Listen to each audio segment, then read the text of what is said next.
Hello, everyone, and welcome to Comic Book Wednesday for January. It's the 29th, yes, 29th of 2014, and yeah, it's still cold, it's freezing, it's snowy.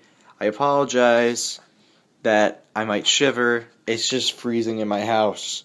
Yesterday it was so cold that I didn't even have college to go to, and it's like, yeah, interesting that would happen, but anyway, let's talk about this week's books. The problem with this week's books, not that it was my store's fault, it's actually kind of DC's fault. So you know how at the end of every DC issue, there would be a thing about, it was the New 52 News, and there'd be a thing about Batman and Superman fighting. Well, that was supposed to lead up to the annual that was supposed to come out today. Unfortunately, DC decided at the last minute, let's just pull it for next month. And now that is coming out along with the regular issue on the same day, along with World's Finest, which is all tied into each other. DC is just wanting us to spend most of our money on one day, which is like hectic and insane, to be honest. But other than that, I still got the other books that I need to get. I got Night of the Living Deadpool, I got The World's Finest, and I got the Batman and Robin. I put them in the order that I know least to greatest.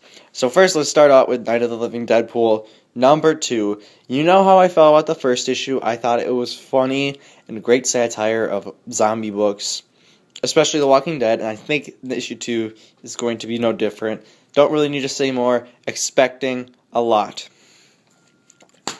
Now let's go on to DC. Yeah, Marvel's coming out with a lot of stuff in the upcoming months, so we will be seeing a lot more from Marvel, trust me, especially in April. April is hectic for both companies, in fact. And once we get there, I'll explain, and it doesn't help that I have a vacation going on in April. But excuse that point for right now. Let's focus on this week. Slowly. We got Batman and Robin number 2, annual number 2. This is taking a look back at some looks. I believe that the Damian's supposed to be in it, and we're also looking back at Dick Grayson as Robin, which will be pretty cool. I mean, we're not going to see Nightwing at the end. The last time we're going to see Nightwing is in April. Thank you, DC. Screwing us over more with Forever Evil. Thank you. I don't care. Whatever. Hoping for the best, though. Hoping, because Peter Tomasi writes good, and it's a Robin title. So, we're hoping it's great. But finally, I think the biggest book of the week is going to be World's Finest Annual number 1. Huntress and Power Girl return to Earth 2. Well, they don't return. It's a story on Earth 2 where they fight with Earth 2 Wonder Woman. And yeah, am I excited because this is going to be, again, a prelude to the First Contact storyline with Batman and Superman. But I'm kind of interested to see what's going to happen and what if this is like the story that led them into Earth 1 or Earth Prime, as DC likes to call it. I like to call it Earth 1 because it makes more sense, but that's just me. So again, not a whole lot this week, but it's 3 issues, and we finally got our first 3 issues of the year. Actually, no, that's a lie. We had it a couple weeks back, so I apologize for lying to you. Yeah, we have our first 3 issues that are kind of big, and since next week is going to be February, we'll be doing that for a while, actually. So, and I'm gonna have to hold on right here. I forgot to mention I'm mad at DC. I have a whole comic schedule planned out, and DC decided to flip their titles around at the last minute and not even mention it in the previews magazine, which I recommend getting. But they don't mention whatsoever they're switching around titles because again, we have several titles that are being canceled and being added in. We have Nightwing, we have Superman Unchained, 2 series which I love, but unfortunately DC wants to cancel Unchained because Scott Snyder and Jim Lee want to move on to other things, and unfortunately they don't want to put a new staff on it. Idiots. And then they have Nightwing ending, and Kyle Higgins is leaving before then. I don't know what's going on with DC editorial, but that's another story. I'll get that on with the podcast with Tomball237 and MCMG videos. I can't pronounce anything today. I apologize. I'm cold as hell. I don't know if hell is really that cold, but yeah. It sucks to suck, I guess. But yeah, now that I'm done to talk about DC trash talking, my favorite company, yeah, let's review these or talk about them a little bit more. Alright, we are back, and I apologize for the glare. It actually kind of helps because I don't want you to see anything in the background if anything does show up. Because, again, remodeling the room, and I just needed to get cleaned. Yeah, I have most of it cleaned. I just gotta get a couple other things organized. But we're not here to talk about that. We're here to talk about the books. And what a great week for books. They're books. Yeah, what a great week for books. I think every single book this week was great. There was only one book that I had issues with, but it'll be my number 3, and you'll know why. But other than that, I think the other 2 books were great. Like, really great. So far, some of the best books I've read all year, and that's not that far off. I think the other book that I mentioned that'd be great is All New Invaders. That's my favorite new series so far this year. However, again, it's January, so we're starting off slow. April's when we're going to be kicked into gear or whatever. But let's talk about the books. Night of the Living Deadpool, number 2. We leave off where we left off 2 weeks ago.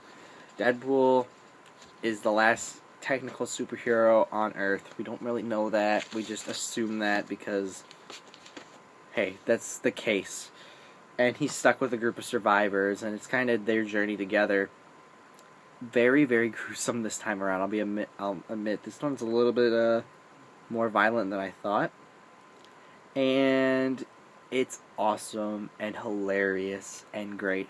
The story is great. The artwork is great. The humor in it is excellent. It satires so many different mediums of zombies. Television, movies, comics. It's just hilarious in all the way. You got the classic George Romero. Then you got Walking Dead. And then you have ones like Zombieland. It's like, that's a satire on zombies on its own. And now Deadpool satires it. It's just all over the place with it. And they make good comedic humor about it. Of course, Deadpool is the lead, and of course he makes it. The ending, though, very disturbing. Not the not the official ending, but the lead up to the ending is kind of disturbing because of what happens. But we can see that Deadpool we can't really tell if he's immune to this disease or not, but he'll heal.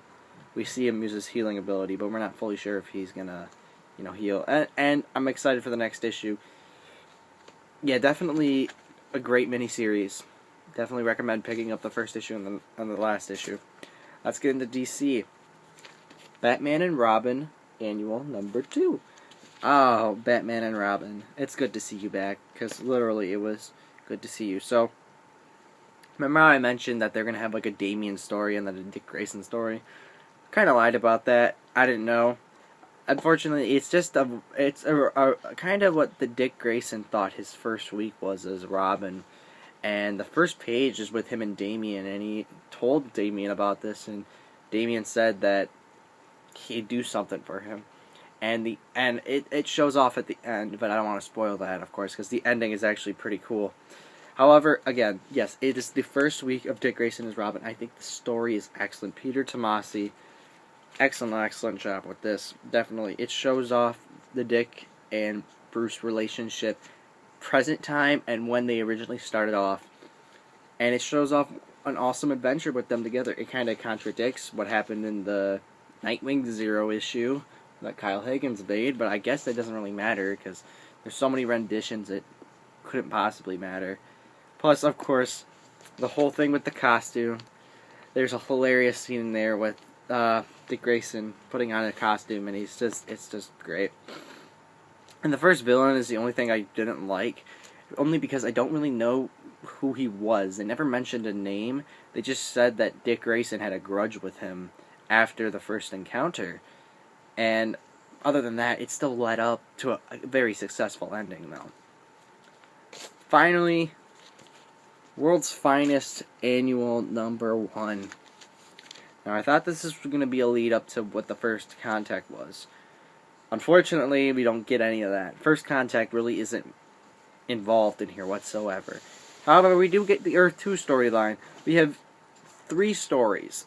One Huntress, well, actually, one Robin, because again, Earth 2, they were Robin and Supergirl. Yeah, but Robin, and then a Supergirl story, and then Robin and Supergirl together. I was going to say Huntress and Robin, but I'm like, they're the same person, technically. So first story is about Robin and Batman working together on a case, and how how their feelings towards each other are, since in the Earth 2 universe, Helena Wayne is Bruce Wayne's daughter with Selina Kyle, and Selina died in this universe, and they're still trying to solve her murder, and they think they have a lead on it in a brothel. Unfortunately, it's just a side story, and they show their relationship with each other, and more of the tragedy that they have knowing that now Earth 2 Batman is dead. And yeah, Earth 2 Batman is dead, and Huntress is in Earth 1 now, or Earth Prime, excuse me. Then you get a second story about Kara, who just wants to be a teenager, and she wants to express her feelings, but unfortunately she can't in a way, and there's a heartbreak ending at the end of it. You feel bad for her, extremely bad. Then you get into the third story. The third story is the real meat of the whole issue. Robin and Supergirl are finding out what happened in the building in the Supergirl story, and they find this girl, this like Amazon girl, and it's not Wonder Woman. This cover is a lie. There is no fight between Wonder Woman and Robin and Supergirl. No.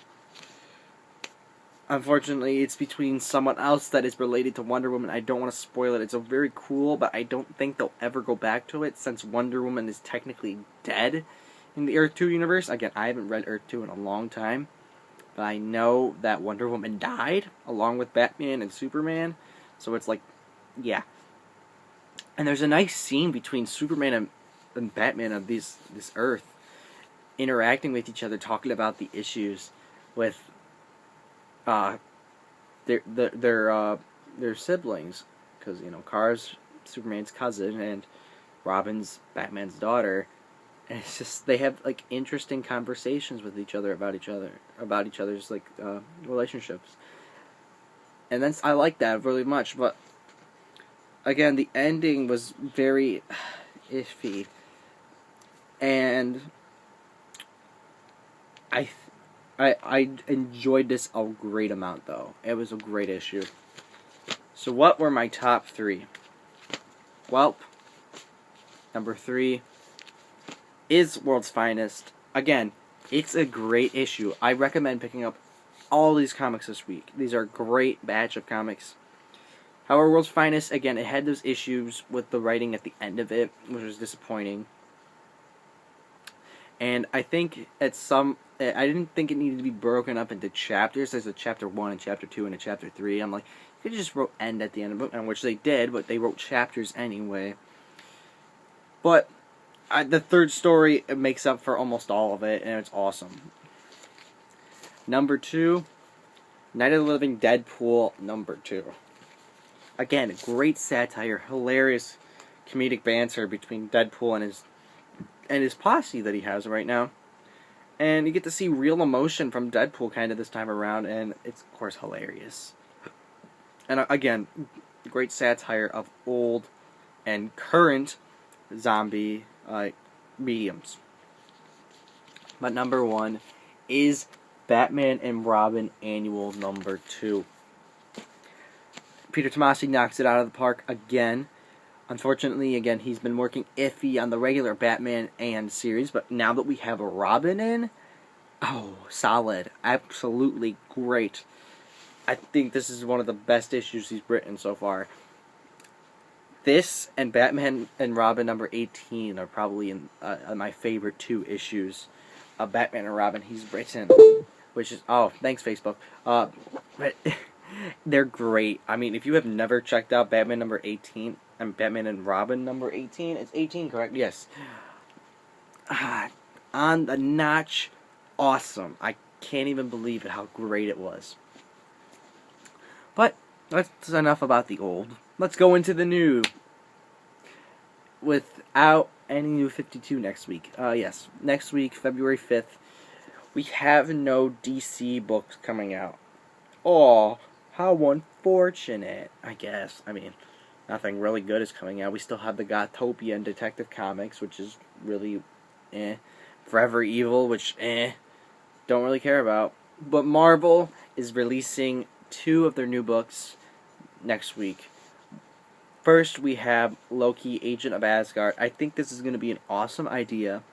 I just hope the idea fits well on paper. And the design of Loki is, I still don't like the crown, the girly tiara. I don't think it's great for him. But the other series I'm totally looking forward to, and I'm probably on board for, The Punisher. We've been waiting for a Punisher book for a good long time now. I mean, last time I think we saw him was in those miniseries that came out last year and at the end of the year. And it's like, who wants a miniseries? We want an actual continuum book of The Punisher. However, my main book that I'm very, very looking forward to, All New Invaders number 2. Yes, I love the first issue, and I cannot wait to read what's going to happen next. Alright, one more thing before I go. DC, again, screwed up the schedule, so hopefully at some point I can make a schedule video talking about it. I mean, February 12th looks good. It's all DC, regular stuff. The 19th is mixed between Marvel and DC, only 1 DC book, and 3 Marvel books. Then we have the 26th, we have 3 DC books. Whatever. DC screwed itself over the 26th. March 5th, no DC books and a bunch of Marvel books because they're starting up more books. March 12th, all DC, no Marvel. March 19th, no DC, Marvel with a bunch of books. March 26th, DC and some Marvel. And then April, both companies decide to shit out everything they possibly can in April. I mean, what's so special about April, guys? Nothing. It's a month in the calendar, and it's the 4th month. Why do you have to release everything possible on it? This goes for Marvel and DC. Why do you have to cancel everything, too? Ugh. At least they're canceling some of the bad stuff. But that's another day to talk about. This is Sonic Fable. I've gone on a little bit too long. Please go check out the 3 books this week. They are excellent books, and I can't recommend them enough. And I'll talk to you next week.